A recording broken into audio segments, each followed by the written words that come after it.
kama atağız bu. Bize zehirkenimizden kama atağız bu. Görsün. Ana çıkarıp veremiz. Kim ne oldu? 19 baş yılkın var o, 20 baş yılkın var o. Teşekkür bana ötközüp bergen emes. Biz barın kamadık. Bolgonu uşul, mına görüp durasınlar. Nerede? 70 baş yılkı var. Ne uy yılkı arlaş, berjogu. İşe önde daha 200 yılkı var. Biz o berjogu videoları var, taktalı mına. Gelever.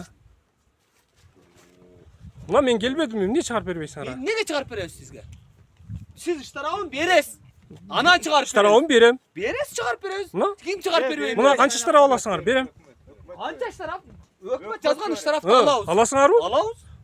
Ulan ben geldim iştarafı tölen. Verin çıkarıp veriyoruz. Ulan? Kimin yeri alasın ara iştarafta? Ben alam. Buna? Meni el koygon korksun. Erkekçe, kança iştarağı alasın? Başına 1000 somdan veres. Başına 1000 somdan 1000 somdan veres. Oldu. Buna çağır ulan ben başına 1000 somdan iştarağı Verin verem. ana çıkarağız. Buna ben nalıç verem hazır. Geçekini de verin. Buna erkekçe verem ben. Geçekisini de veres. Geçeğini başlangı da verem. Ver çoğun veres. Buna alasın mı? Alağız. Erkekçe. Verin. Buna videoda turat. Alasın mı? Verin alam akayım. Ne kalvayım beni? Ne kalvayım ben? Ne şu bizlik işimiz o şu an.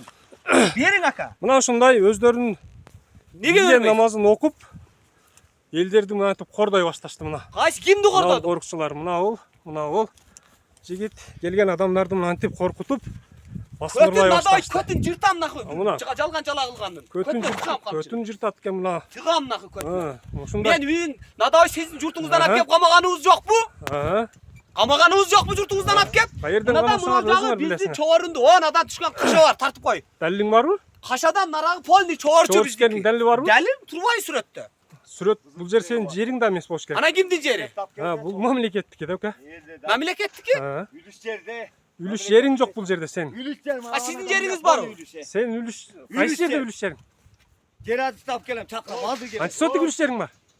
Her yerden bölüngen ülüşçe. Harcerden? Senin bolganı 19. 19 gayraqı Aydoğa 21 çoğurunçu yerin var oka. Senin de oşunda yerin var. Sizin Senin yerin daha çok boş Sizin gerek. yeriniz var anam derge. Hani Bu ne yapkedin be kaçın? memleketin yeri bu. Cöm ne yapkedin memleketlik olsa? Memleketin yeri bu. Memleketlik de şey karşı taşı bayla koy dep duruyor. Memleketin caylosu bu. Mami kim ayıttı memleketlik caylosu dep. Ya özünün caylonu var özünün Karan var. zaylık mötün bardık jaranlarına bir de Ha caylo vardır bu. cayranlarına bir de olsa niye için gelip yoldan da oysunlar? Niye için gelip bırak kaşan tosuşpaysınlar? Silerge ceş gerek, cayla öyle geçiş gerek mi? Bir boş çöp veresin. Onu şu. Ne Onu ne? senin doysun Sizce? Mantı iştara alıp atkan üçün senin doysun. Biz iş tarafta alsak kıllar meneti yüz kalağız. Siz yolunda da per otas mı? Aa, bunlar.